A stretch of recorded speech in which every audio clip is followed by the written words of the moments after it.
আসসালামু আলাইকুম। Hello everyone. আজকে আপনাদের সাথে শেয়ার করব শুকনা মরিচের সস। তো যেহেতু রমজান চলে এসেছে, আগামীকালকে থেকেই ১ম রমজান শুরু হবে। তো এজন্যই আপনাদের সাথে রেসিপিটা শেয়ার করা। আপনারা এই রেসিপি ট্রাই করলে ইনশাআল্লাহ আপনাদের কাছে ভালো লাগবে আশা করছি। আমি খুব সিম্পলভাবে এই রেসিপিটা করেছি। এখানে আমি ৫-৬ টা শুকনো মরিচ নিয়ে নিয়েছি। এগুলো মোটামুটি ঝাল, অনেক বেশি ঝাল না, আবার একদম মিষ্টিও না, এমন মরিচ নিতে হবে। অতিরিক্ত ঝাল নিলে দেখা যাবে আপনি এটা বানাবেন ঠিকই, কিন্তু এটা খাওয়া যাবে না।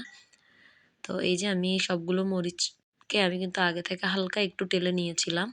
তো এরপর মরিচের মাথাগুলোকে ভেঙে এগুলোকে আমি ব্লেন্ডারে ব্লেন্ড করে নিয়েছি। তো যেগুলো একটু বেশি দানা ছিল ওগুলো আমি কেচি দিয়ে কেটে নিয়েছি। তো এরপর আমি এটাকে একটা ফ্রাই প্যানে নিয়ে নিলাম। এরপর এখানে আমি প্রায় ১.৫ কাপের মতো পানি দিয়েছি। তো পানি দিয়ে দেওয়া হয়ে গেলে এরপর এখানে সামান্য পরিমাণে লবণ এড করে দিচ্ছি। তো পরিমাণ অনুযায়ী আসলে লবণটা এড করে দিবেন। তো এরপর আমি এখানে রসুন দিয়ে দিয়েছি প্রায় 1/2 চা চামচের মতো। এটাও আমি গ্রেট করে দিয়েছি। আপনারা চাইলে এই পর্যায়ে বাটাটাও ব্যবহার করতে পারেন।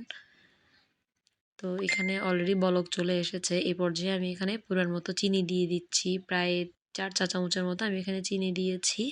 আপনারা ঝাল বুঝে চিনিটা এড করে নিবেন। যেহেতু এটা সস, আসলে একেকজনের টেস্ট বাড একেক রকম। আপনারা যেরকম পছন্দ করেন সেভাবেই চিনিটা এড করে দিবেন আর বারবার টেস্ট করে নিতে পারেন। তো এই যে সবকিছু আমি ভালোভাবে মিশিয়ে নিচ্ছি। তো এটা ভালোভাবে বলক চলে এসেছে। তো এই পর্যায়ে আমি এখানে সিরকা এড করে দিচ্ছি। এখানে আমি প্রায় ২ থেকে ৩ টেবিল চামচের মতো সিরকা এড করেছি। এই সিরকাটাই মেইনলি কিন্তু একটু টক ভাব আনবে। আর এখানে আমি কর্নফ্লাওয়ারকে গুলিয়ে নিয়েছি, তো সেটাও এখানে এড করে দিলাম। তো দেখেন কর্নফ্লাওয়ার দেওয়ার সাথে সাথেই কিন্তু এটা একদম ঘন হয়ে এসেছে। তো এটাকে আরও কিছুক্ষণ চুলার মধ্যে আমি জাল করে নিব। জাল করে তারপরে আমি এটাকে চুলা থেকে নামিয়ে নিব। আপনারা আপনাদের পছন্দ মতো এটাকে ঘন করে নিতে পারেন কর্নফ্লাওয়ার দিয়ে। তো এই যে দেখেন এটার কনসিস্টেন্সিটা অনেকটাই ঠিক আছে। এটা কিন্তু ঠান্ডা হয়ে যাওয়ার পর আরেকটু ঘন হয়ে আসবে। তো এই যে আমি এটাকে চুলা থেকে নামিয়ে নিয়েছি আর এটার কনসিস্টেন্সিটা ঠিক এমন রয়েছে। তো এখন আমি এটাকে একটা কাঁচের জারে ভরে নিব।